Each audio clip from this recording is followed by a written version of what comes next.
বিসমিল্লাহির রহমানির রহিম।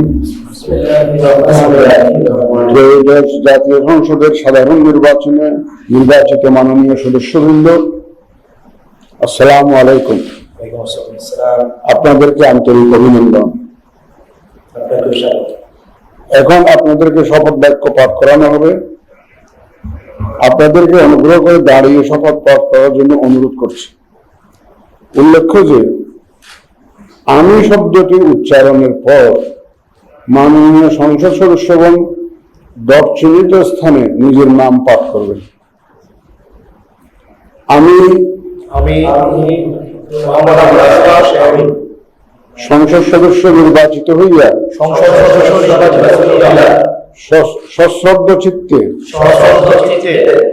শপথ বা দৃঢ়ভাবে ঘোষণা করিতেছি যে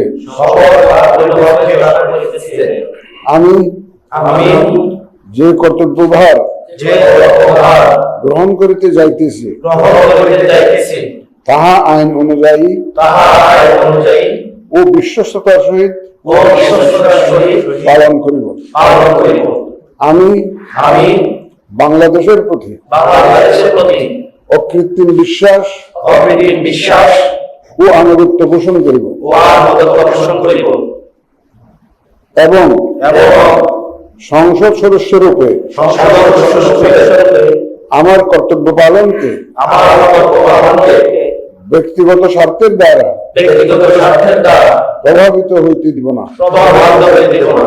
ধন্যবাদ।